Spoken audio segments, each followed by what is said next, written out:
Welcome to the Creative Advantage, where you'll discover how science and creativity intersect to reveal life's ultimate advantage. What's the one feature of humans that makes us stand alone in the animal kingdom? Some might say it's our innate ability to problem solve. Close, but not quite. It's our ability to imagine possibilities, and to imagine requires creativity. Creativity is the most fundamentally human of qualities and a unique trait to our species. So if that's the case, why are some people so amazingly creative, and why do so many of us think we're just not creative?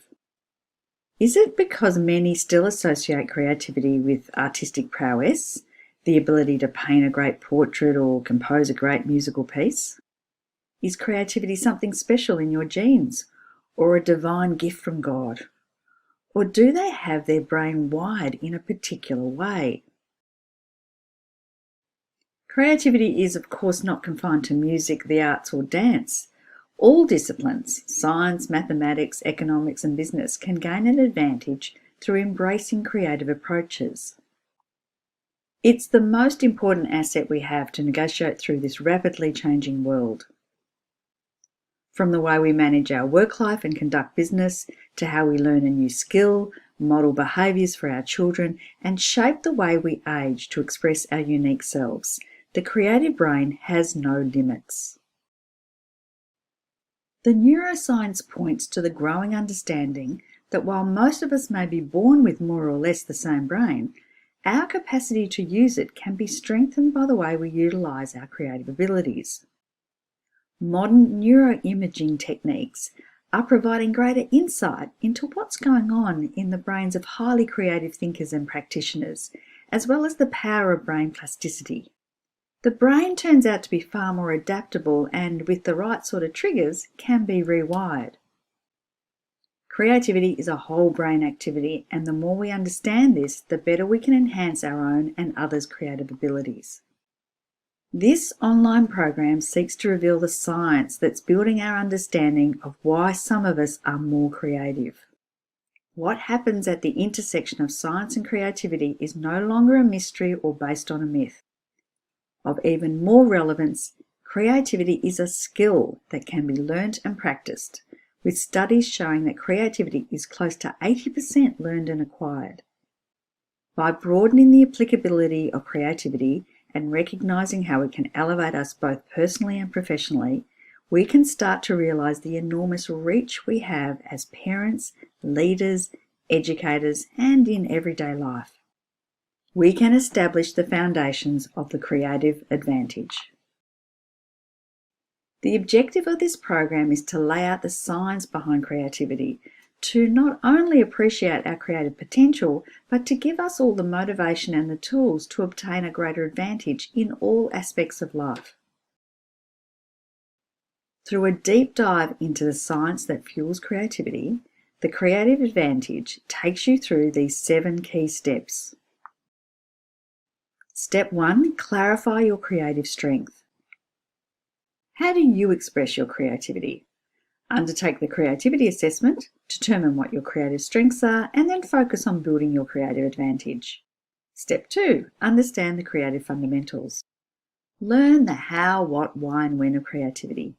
How we define creativity, when did humans evolve to be creative, why we need to be creative, and understand what's going on in the creative brain that can give you a creative advantage. Step 3, explore the essential creative elements. Learn how to manage the 4 essential elements that influence every creative outcome. They are motivation, domain expertise, creative skill sets, and the social and work environment. Understanding the science behind each element provides you with the means to leverage these to your creative advantage.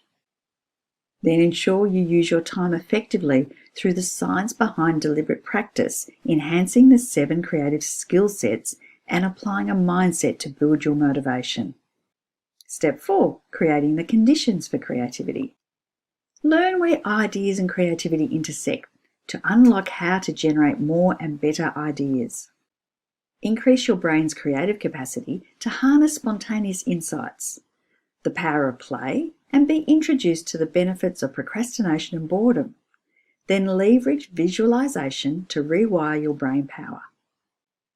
Step 5. Enhance the body-brain connection. Your creativity is dependent on your body and brain's health. Learn practical ways to enhance your creativity through the value of sleep, movement, and restorative activities, including solitude, meditation, and being in natural settings. Then understand how the design of your physical space is crucial to your creative output. Step 6. Build a creative routine. Build your creative practice by identifying and establishing a creative routine. Learn the creative rhythm method to leverage the neuroplasticity behind habit. Then overcome barriers, capture the benefits of failure, and create strategies to overcome what gets in your way to ensure your creative practice sticks. Step 7. Learn creative problem-solving tools. Expand your creative powers. Go from ideas to action with tools that you can use for everyday and bigger problem solving. Be transformed by applying the information learned and make creativity a way of life. Then review the bonus module, Understanding What's Defining the World Today. This provides you with an understanding on global workplace trends and how information overload and attention deficit are impacting your ability to be creative. On the positive, future-proof your skills to navigate these changes, learn to live with robots, and tap into the creative economy. Then be ready to undertake the optional additional modules to further build your capacity to identify and utilise your innate creative skills across all stages of life. This includes the creative advantage at work. As leaders, we can have more impact as we learn the skills of effective and creative leadership to enable us to manage the challenges faced by our workplace teams, organisations, and society at large. The creative advantage as parents and educators. As parents and educators, discover the role creativity plays in developing and learning, with educational psychologists identifying how the creative process underpins classroom learning as well as critical for informal learning. Maximise the creative advantage for well-being. As adults, tap into positive peak experiences, the flow that contributes to happy and fulfilling lives, as well as face everyday problems. Realise a vision for a creative life well lived by understanding the health and well-being benefits associated with creative art practices and how maximising creativity can reduce cognitive decline as we age. This online program aims to build your confidence to proactively guide you to have the self-assurance to make better choices, a more nuanced approach to problem solving, and overall stay curious to possibility to enable you to set off in new directions. The reflection activities assist to apply learnings to your individual circumstances and, in doing so, the world around you. There are loads of fresh perspectives highlighted in the extensive resource section to help you dive further into specific topics that enable you to follow your own curiosity. This program is curated from the latest research from the world's most renowned experts and thinkers in the fields of neuroscience, cognitive psychology, social science, and psychology to provide both an understanding and practical advice to successfully create an advantage where you work, live, play, and as you age. The good news is that anyone can learn to be more creative, incorporate creative thinking into everyday life choices, and learn to resolve the challenges of doubt, failure, and mediocrity that may limit their potential. The secret is there are no tricks or magic formulas, but there are strategies, tools, and a mindset that, if you stick with it, can set you apart to create a distinct creative advantage.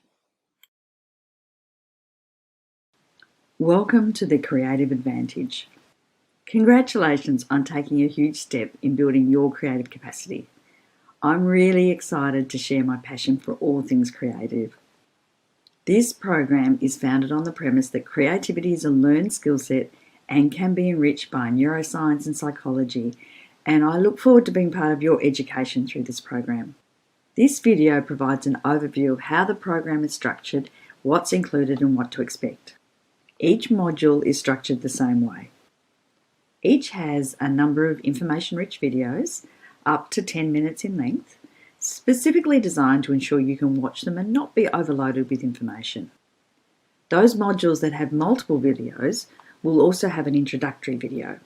In all cases, it will be introduced via a short overview about what each module will cover. Each module also includes a number of downloads for your review, a summary of the main content in each video lesson. This is included to ensure those of you where English is not your first language or who might struggle with an Australian accent can ensure they have a backup if a concept is not clear. It also includes the footnotes of specific quotes or references mentioned in the video that you might like to follow up at a later stage. We know from neuroscience that handwriting your own notes enables you to absorb the information and therefore learn more effectively. So you're encouraged to take notes as you progress through each of the video lessons. There's also an activity included for the majority of the modules to enable learning to be reinforced through self-reflection or prompt questions. I recommend that you purchase a dedicated notebook to record your thoughts that you'll do through these self-reflective exercises and to keep this going as you progress through the course. It's also recommended that you keep this as an ongoing process once you complete the course, like a journal, to keep a record of the journey of your creative discovery. Don't rely on just your memory to demonstrate to yourself the changes you will begin to make as a result of the course. Capture these through your notebook and then your journal. There's also a resource section filled with references used in the course, as well as additional reading, videos, websites, podcasts and TED Talks that you might like to visit on topics that have piqued your interest. In addition, you will be invited to join a community Facebook group to meet like-minded people interested in these topics, share ideas and resources, or ask questions of others during the course with their own wisdom on related topics. Consider also planning of your time when you undertake this course. Again, the science tells us that it's more effective to develop a habit and to allocate a specific time each day or week to learning something new. It's also effective to our learning to put time gaps or even a night's sleep between the modules to consolidate the ideas presented, as well as use the notes to help you reflect on your learnings. Another great way to consolidate the ideas presented is to explain them to someone else. By trying to concisely summarise a topic and share this with a friend or colleague helps you sort out the ideas and reinforce the key aspects, facilitating your own learning along the way.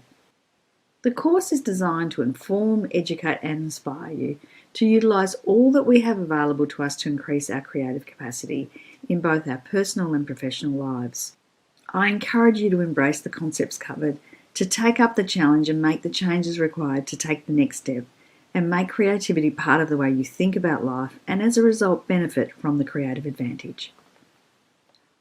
I look forward to sharing this with you and responding to your questions or comments and getting to know you more. So let's start. I want to start with a story of someone who was said to possess a creative genius. This young boy started on a musical journey at a young age and was composing music at the age of 5, giving public performances as a pianist and a violinist by 8, who went on to produce more than 600 works. Some regarded him as a treasure of Western culture. He was said to play with the facility that seems impossible for someone so young, and able to identify musical notes, what's now referred to as perfect pitch, an exceptionally rare talent. Crowds flocked to see the child prodigy, who could play multiple musical instruments with ease. He is still amongst the most enduring popular classical composers, with his contemporaries regarding him as a talent the world would not see again for 100 years. From an early age, the boy was given intensive training by his father, who was also a famous composer and performer in his own right. The live-in teacher was well qualified for this role, and by the time of his son's birth, had published an authoritative book on violin instruction.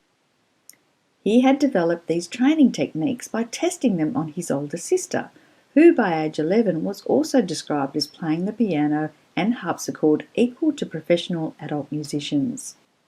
It's also known that the father was a domineering parent who started his son on a program of intensive training in composition and performing at age 3. We know that the father worked closely with his son on his early compositions, editing them before they were viewed by others.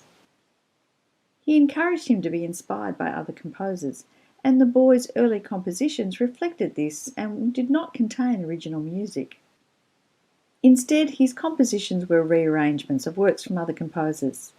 The boy was borrowing from the masters, imitating their musical structures, developing both his neural pathways and his creative muscles.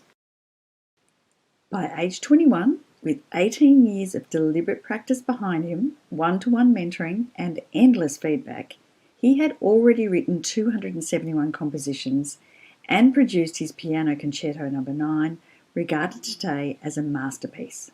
But his best work was yet to come, and according to critics, was produced in Vienna, just before his premature death at the age of 35.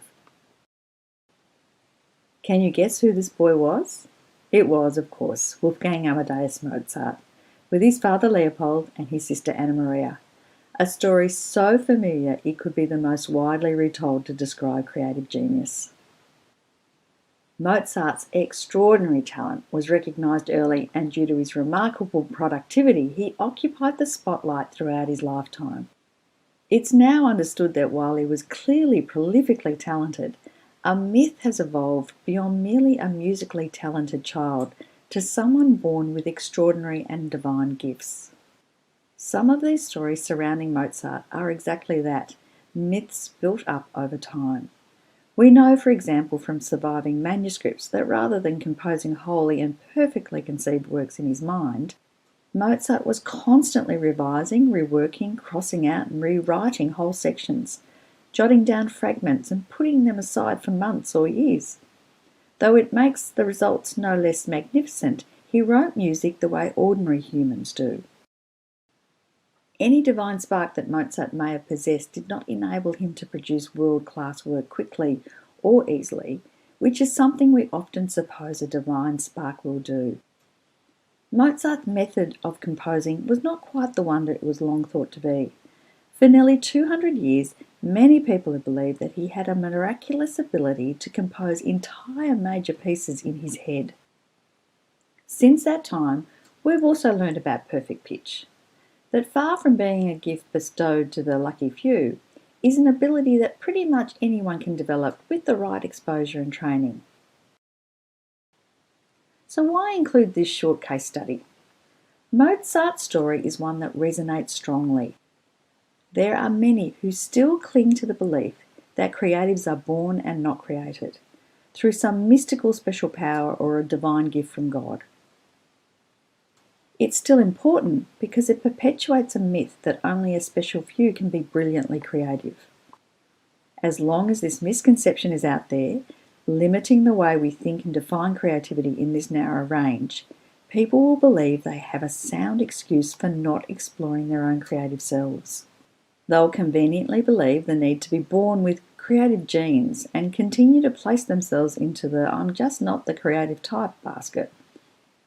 In doing so, they'll miss out on benefiting from a fundamentally essential strength of being human. While Mozart was an exceptional musician and composer, there's no mystery as to how he became so.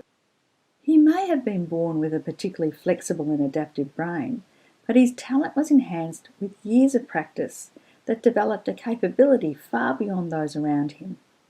While this may have seemed like a divine gift to those who did not possess those skills, it's also clear he got there with dedicated hard work, a supportive environment, and many years of effective and deliberate practice. Both his brain and his environment were at play, refining his skills and his creativity to what we recognise today. As we'll learn, creativity is a whole brain activity. The more we understand this, the better we can enhance our own and others' creative abilities. If you're still inclined to think that creativity is just associated with artists like Mozart, consider these recent findings. An Adobe Systems poll of 5,000 people on 3 continents reports that 80% see unlocking creative potential as the key to economic growth. Most Fortune 500 companies employ creative consultants to provide an important competitive advantage. Business schools offering courses in creativity has doubled since 2010. Chief Human Resources and Strategy Officers from leading global employers think that creativity will become one of the top 3 skills workers will need. And creative skills and behaviours are found in successful athletes, business leaders, and entrepreneurs. Creativity can be a misunderstood or loaded term. Instead of thinking about it in terms of Mozart's genius, let's take a deep dive and look at the modern science that makes up the creative advantage. Understanding what's defining the world today. Let's explore the dominant trends underway that necessitate a change in the way we live, work, and create. While some of these we'll all experience over a lifetime, others are more applicable to the world young people are entering. They all point to the need to develop creative skill sets to assist to navigate the new economy. Renowned social scientist Herbert Simon once said, "What information consumes is rather obvious. It consumes the attention of its recipients. Hence, a wealth of information creates a poverty of attention." Information overload and attention deficit. Creativity is applicable across all industries, and while there's enormous diversity across professions, there is one constant. All professions say they have less time to think deeply about problems. So why is this? The 21st century has experienced an explosion in the speed and volume of information consumed, as well as the methods we access this information. Chris Lewis is an author and media specialist who believes we've come to rely on the 24/7 multi-channel communication. But this could also be eroding our ability to think clearly, expansively, and creatively. With so many ways to access information, we're feeling busier, but this hasn't necessarily translated to higher productivity. With these interruptions to our thinking, this information overload is changing behaviours and limiting our ability to manage our attention. It's the scale of the overload, with email the most pervasive, with figures of 5.2 billion worldwide email accounts in 2018. Then add social media, messaging apps, and an increase in advertising exposure, and a typical adult's daily media consumption has almost doubled in recent years. This overwhelming amount of information also leads to stress, narrowing our attention to more analytical and short-term thinking. To cope, we filter and narrow our information sources, and this forces us to quickly summarise information to determine if something is good, bad, or relevant. Chris Lewis believes that this is changing behaviours as more qualitative information can be missed in favour of reductionist, analytical, and quantitative thinking, meaning we have become less focused on the longer-term impacts of our decisions. It's not just adults. Today's children are also impacted by this new reality. With fewer hours spent with face-to-face interaction and more with screens, this can impact children's ability to read non-verbal signs as well as their ability for conversation. University students are also changing their reading habits. A recent US report points to the decline across all age groups over the past 20 years, particularly in literary reading like novels, poetry, and short stories. This is important because reading books requires a degree of active attention and engagement. By contrast, most electronic media make fewer demands and require no more than passive participation. Interactive video games and the internet foster shorter attention spans and accelerated gratification. Students are less used to concentrating for long periods of time and working through the nuances of an argument that reading books builds.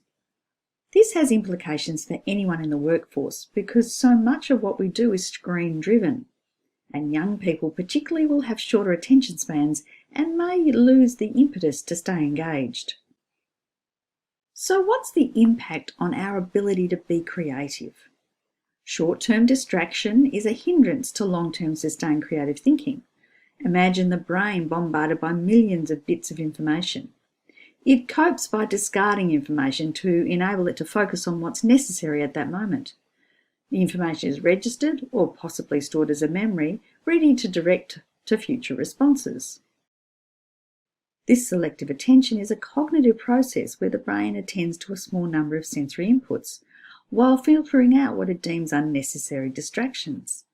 The brain's selective attention works out what is and isn't important via the limbic system's thalamus. This manages the brain's filtering system, acting like a road traffic officer, directing sensory information to the most appropriate part of the brain. We choose where we place our attention. When we stop, our thoughts have a chance to come to the surface and to the attention of the conscious brain to move from distracted to an absorbed state. The absorbed focus and the ability to control our attention is fundamental to optimal performance. Plus, it feels good, and pleasure is the emotional marker for flow. While the longer-term implications are yet to be realised, we all need to become more selective about the information we consume. Education and management practices are evolving, but not fast enough to cope with the changes we're experiencing. Now more than ever, we need to ensure we spend time and energy cultivating creativity skills, creating environments and habits that enable us to incubate ideas. As well as death and taxes, the other thing we can all be certain of in life is change. VUCA is a managerial acronym to describe the volatile, uncertain, complex, and ambiguous nature of business. Its aim is to emphasise the volatile characteristics of instability and speed of change, information gap and unpredictability of the future leading to uncertainty, the overwhelming and complex nature of relationships and information, and the lack of clarity or the unknown unknowns leading to ambiguity. It characterises the world of work. For young people, they know they will no longer have a lifelong career in one role, job, or even discipline. It's no longer realistic because of the nature and pace of this change. We can already see this in the growth of contract work in a gig economy, leading to the need for adaptive and flexible work approaches.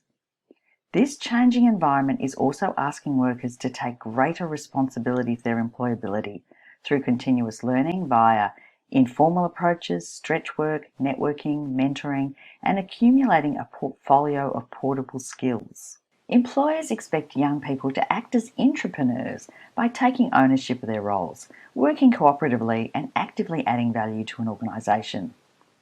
An example is seen with the hiring procedure of Google, the world's most highly ranked innovation company. According to their Director of Talent, they look for intellectual curiosity, a bias towards action, and a problem finder. They prize collaboration and the ability to recognise and learn from others around them with different kinds of expertise. Our workplace is listening to the creativity trends underway. A 2016 study I undertook was particularly interested in how creativity was or wasn't understood in Australian business. As businesses strive to launch new products and services into the market, there's a growing understanding, particularly by large organisations, that creativity and the resulting innovation are vital to their success in today's competitive global environment. Innovation is the hot topic in business. It's why leading magazines are full of articles, conferences can command high price tickets, and top-tier management consulting firms are building practices around it. Business author Jeff Colvin says, "In a world that forces that push towards the commoditisation of everything, creating something new and different is the only way to survive." Colvin believes creativity and innovation are the key to the future economic prosperity of the world. For 300 years, the developed world's source of economic advancement has been their dominance in the fields of science and technology. But as technology becomes more commoditised by countries like China and India, the economic power and value will shift towards those countries and corporations that invest in creativity, imagination, empathy, and aesthetics. Business leaders use creativity to explain the need for core competencies in leadership and management.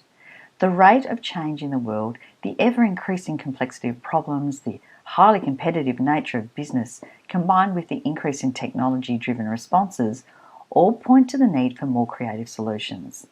As consumers become less loyal, as competition from around the world intensifies, and as the internet provides unlimited consumer choices, corporations are discovering that being creative and consistently delivering a product or service that delights customers in more novel ways is fast becoming their only sustainable advantage in the marketplace. Alongside this is the need for creative thinkers and creative leadership. This was reinforced in an IBM report highlighting that CEOs are increasingly challenged by managing in a VUCA environment. This widely quoted study of 1,500 CEOs from 33 different industries across 60 countries identified creativity as the most important leadership quality, along with the need for increased experimentation and innovation to achieve success. Multinational corporations recognise the necessity of employer insights to enable their companies to thrive. Tech stars like Google, Facebook, and Twitter have unleashed their employees' creativity to change the lives of billions of people.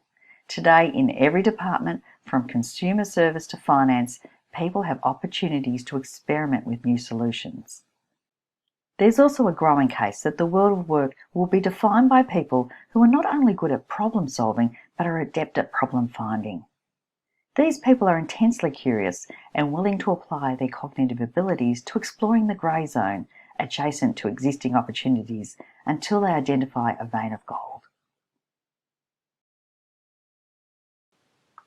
The creative economy is shaping this century. Human creativity is the ultimate economic resource, and the industries of the 21st century will depend increasingly on the generation of knowledge through creativity and innovation.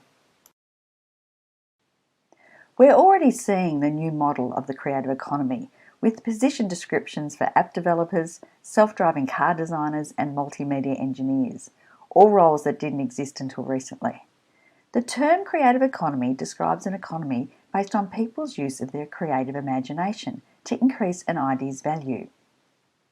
Just as manufacturing typified the 19th century and information knowledge the 20th century, in the 21st century, economic systems value novel, imaginative qualities rather than just traditional resources extracted from land, labour or capital. The United Kingdom, Canada and the European Union are recognising the creative economy as a dominant force today and are seeking to build on their economic competitive strength and resilience. Traditional industrial manufacturing is on the wane, leading to a focus on innovation policy with action on developing creativity in the labour force across all sectors. Like other transitional economies, Indonesia is looking for economic growth through a creative reinvention. In 2018, they held the first World Conference on Creative Economy, with its government agency adopting a creative economy in place of the long-standing cultural economy focus. We're also seeing the growth of creative industries such as the arts, design and cultural sectors, architecture and the education industry. These creative industries are becoming increasingly important to economic prosperity, with more than 50% of consumer spending on outputs from these industries. Future-proofing students rather than jobs. We often hear about future-proofing jobs in this age of automation and artificial intelligence, but the research indicates that factors like the ageing population and increased demand for housing and infrastructure will influence the sectors projected to grow. Industries that will experience employment growth over the next 5 years are health and social assistance, professional scientific and technical services, construction and education and training. Australian researcher Mark McCrindle says, when we think about jobs of the future, we tend to think about drone pilots and app developers, but it's nurses, teachers and construction workers. The effect of automation has a longer-term time frame than many think. There's time to plan for the next phase of one's career path. I would look for a job that involves interaction with people, jobs relying on people skills, creativity, and which require advanced decision-making will be in demand. So let's think about future-proofing students by developing their skills in complex problem-solving directly related to creative thinking, as well as social and emotional intelligence to help build relationships and to read people. A recent World Economic Forum report asked Chief Human Resources and Strategy Officers from leading global employers about the current shifts across the workforce. Given these shifts, how does this impact on how they would recruit for employment and skills across industries and geographies? They reinforce that creativity will become one of the top 3 skills workers will need. With the avalanche of new products, technologies, and ways of working, workers are going to have to become more creative in order to benefit from these changes. In terms of the top 10 skills, creativity is projected to move from 10th to 3rd by 2020. This is also mirrored in a report from the McKinsey Global Institute, showing the demand for higher cognitive skills, including creativity, will rise almost 10% by 2030 and will continue to hold the highest value. The growth of artificial intelligence. Developments in machine learning and robotics point to the role they play in jobs that allow computer-related technologies to substitute for labour in both routine and non-routine manual and cognitive tasks. The most vulnerable occupations are related to transport, logistics, manufacturing production, construction and office administration. But occupations like artists, architects, web designers, IT specialists and public relations professionals all rise in importance.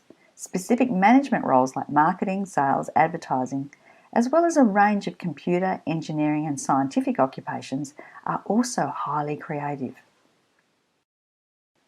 Creative jobs are the least susceptible to automation and have a lower risk of being replaced by machine learning and mobile robotics. This isn't surprising, as creativity can't be easily replicated or programmed by a machine.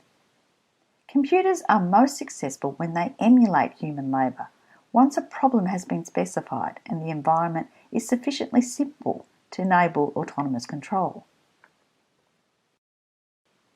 Robots still struggle with tasks that are highly interpretive, where the response has not been fully specified in advance, and where the task environment is complex and can't be simplified.